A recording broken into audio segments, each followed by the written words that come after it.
bu futbol üçün bir sevincli bir hadisə baş verdi ki, İmiş komandası yüksək liqaya vəsələ qazandı. Yəni bunu bir çoxlarını sevindirdi və siz özünüz də iştirak etmisiniz İmişli stadionunun açılışında. Keçən il 2023-cü ildə səhv eləmirəmsə. Belə bəhbəhlə təqdim olundu stadion, hər şey əla və komanda da sağ olsun çıxdı yüksək liqaya. Məlum oldu ki, komanda öz İmişlidə oynamayacaq, oynamalıdır Şamaxıda, digər şəhərlərdə. Və burada biz hansı bölgə futbolun inkişafından danışa bilərik ki, yəni İmişli sakinləri, məsələn Qarabağa, Neftin oyununa öz rayonunda baxa bilmirlər. Və ümumiyyətlə problem deyirlər ot örtüyüdür. Yəni bir ot örtüyünü həll etmək niyə belə müşkülə çevrilir?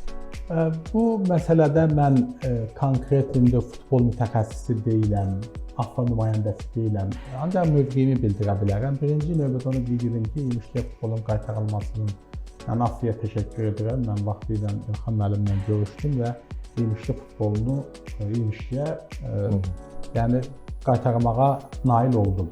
Yəni bu birbaşa deyək ki, tərəfdarlardan uzaq olsa da mənim fəaliyyətimin nəticəsi oldu. Yəni İmişliyə futbolu mən qaytardım, xahiş elədim, minnət elədim. Çox mən də AFFA-ya təşəkkür edirəm. Onlar inandılar və onlar da artıq peşman deyirlər ki, İmişli komandası özünü doğruldu. Çünki İmişlidə futbol ənənəsi olub. Mən də bunu sonradan onlar da İmişliyə maliyyət ayırdılar, stadion da təmir olundu. Mən narazı deyirəm, sağ ol deyirəm onlara.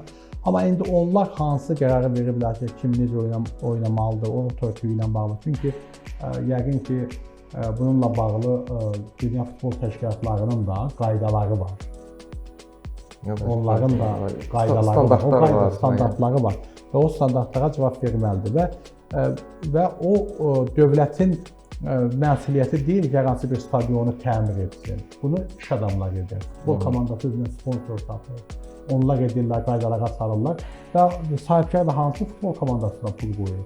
Kim ki, yaxşı oynaya bilir, ona pul qazandıra bilir. Yəni ki, heç kim cibindən çıxardı belə çölə pul atmayacaq. Onun üçün də yaxşı futbolçular cəlb eləmək lazımdır. İmişli bunu bacardı. İndi növbəti dəfə İmişli inşallah daha yüksək yerlərə nail olar, Avropa kuboklara çıxar. Ondan sonra onun stadionuna da pul qoymaq istəyən, onu təmin etmək istəyənlər də iş adamları da tapılacaq. Və yaxud hal-hazırda onlara kömək edən iş adamları var. Onlara təşəkkür edirəm. Onlar daha çox pul yatırmaq istəyəcəklər. Çünki bu futbol bir biznesdir.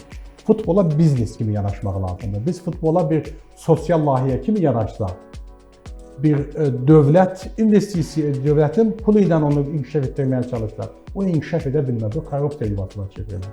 Futbol biznesdir bütün dünyada və o dünyada olan futbol biznesini biz bura gəlir. Burada indi bunu tətbiq etməyə, müəyyənlərini yaratmağa çalışırlar, mən gördüyüm qədər. Ənənə də yaranıb biznesdir. Yəni yaxşı oyuna pul qazan, sənin üçün də pul qoymaq istəyənlər olacaq. Futbol biznesdir, gözəl bir biznesdir və onun da sahibkarları var. Elə adamlar da futbol üzərindən 100 milyon qazanır, 1 milyard qazananlar var, indi başqa xarici futbol komandalarında biz görürük. Və bizdə də bu şəkildə bu yanaşılmalıdır. Yoxsa buna bir sosial layihə kimi yanaşar, ondan xahiş edib, biraz nə olar, rayonumuzun adına görə biraz buna pul qoyub, biraz bunu əvvəlki vaxtlarda eləmək olar. Amma hər şey futbolçuların və futbol komandasının oyunundan asılıdır ki, daha çox diqqəti cəlb etsinlər və maliyyə vəsaiti cəlb edə bilsinlər. Ümumiyyətlə, bu hansı problemi daha çox bizim üçün xatırladır? Bölgələrdə, bir çox yerlərdə olimpiya kompleksləri olsun, hansısa bir stadionlar olsun, bərpa olunur, açılışı olur. Bir il sonra demək olar ki, baxımsız vəziyyətə düşür. Yəni bu ümumi bir bölgələrin bir problemidir. Yəni tək bu futbola aid deyil ümumiyyətlə. Siz çox gözəl bir məsələyə toxunursunuz. Bax, olimpiya mərkəzdə yaranır. Bir çoxları neçə dəfə təmin olunur. Şimdi sıradan çıxırlar. Otellərə sıradan çıxır. O törtüyü sıradan çıxır. Onların içərisinə girsən, otaqlar sıradan çıxır. Oyun yerləri, zallar hamısı sıradan çıxır. Onların sanuzelləri sıradan çıxıb, pis günə qalır. Su xətləri partlayır. Yəni bərbad günə qalırlar. Təzədən dövlət pul ayırır, təzədən onlar təmir olunurlar. Əslində onlar biznes kimi fəaliyyət göstərməlidirlər. Özləri pul qazanmalıdırlar. Amma insanların da bir çox rayonlarda kasıbçılıqdan və sair səbəblərdən də həm də ki insanlarımızın kütləvi şəkildə idmana marağı olmadığına görə də ki, yəni idmana getsinlər, məşq eləsinlər və s. hər kəsin öz kasıbçılığı ilə məşğuldur və s. biraz da bizim Azərbaycan insanlarımız daha çox restorana meyillidirlər, Yeyib gəzməyə meyillidirlər, yeyib-içməyə meyillidirlər. İdmana görürsən, məsələn, o boyda bulvar tikilir, hər yerdə parklar var. Tezdən çıxsan görəcəksən ki, 15 nəfər qaçır. Başqa ölkələrdə görürsən ki, yüzlərlə insan qaçır orada, idman edir. Amma bizim restoranlarımızda getsən hamısı doludur. Bizdə yeyib-içməyə meyillidir xalqımız. Ona görə də onlar işləyə bilmirlər. Orada kafedə işləməlidir, biz işləməlidir, müəyyən məbləğdə insanlar idmana gəlməlidir, pul almalıdırlar ki, onlar özlərini saxlasınlar. Yəni dövlət ora pul ayıracaq, tutaq ki, yardım ayrılacaq 100 min, onun da bir 50 minin kimsə müəyyən yollarla mənimsəyəcək ona və s. Başqa cür mümkün də deyil, onun qarşısını almaq olmaz. Ona görə də məhz problemi kökündən həll etmək lazımdır. Yoxsa sən elə ayrılan pulu gözlə ki, birdən oğurlayarlar, hara qoydular, necə xərcləyirlər. Sonra yenə sıradan çıxacaq ki, tezdən pul qoysunlar buranı. Onun marağı olmayacaq onu saxlamaq. Elə düşünəcək ki, dövlət bunu saxlayırlar. Ya muzeylər olsun. Bu insanlar gəlməlidir muzeyə, pul verməlidir. Muzey də onların özünü saxlamalıdır. Dövlət nə qədər ona pul saxlamalıdır. Yəni hər şeyə sosial layihə kimi yanaşmaq olmaz. Sosial layihə yaşlılar evidir, yetim uşaqlar o hansı ki sahib uşaqlar var, asılı uşaqların olmalıdır. İndi belə yəni hansı ki o biznes sahəsi deyil. Sosial layihə onlara yanaşılmalıdır. Əlillər var, fiziki cəhətdən qüsurlu bizim insanlar, vətəndaşlarımız var. Bunlara sosial layihə kimi yanaşmaq lazımdır, kölə getmək lazımdır. Onkoloji xəstələr var, hansı ki kasıb ailələrdirlər. Onlar o xərci çıxa bilməyəcəklər, bu və digər səbəbdən xəstədirlər.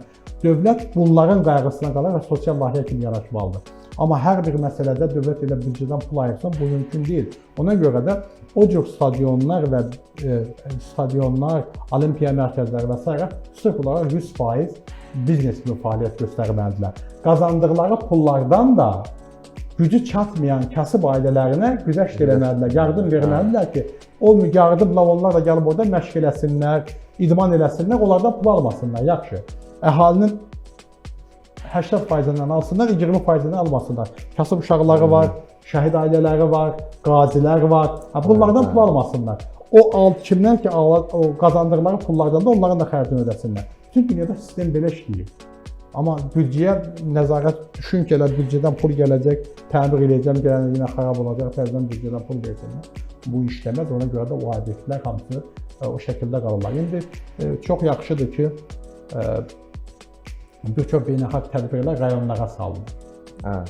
Həmin o olimpiya mərkəzləri pul alır büdcədən və yaxud başqa mənbələrdən də, xaricdən də pullar gəlir və təmir olunurlar orada, onlar özlərini saxlaya bilirlər. Bu çox yaxşıdır. Mən bunu çox sevinirəm. İndi Azərbaycanın məsələn MDB MDB oyunları keçiriləcək və Azərbaycanın 3-4 rayonuna salınıb Gəncə, Yevlax və Qəbələ, Şəki, Xankəndi hətta. Bəli, Xankəndi hətta. Və bütün bunlarda həmin o yenidən quruluş. Bu rayonların da inkişafına kömək edir, idmana maraqları artırır. Yəni bu şəkildə dövlət əlindən gələn əslində edir bu sahədə. Amma bir balaca da yəni ki bu sahələrdə ənənəni dəyişmək və orada rəhbər şəxslərin özlərinin biraz biznes təfəkkürü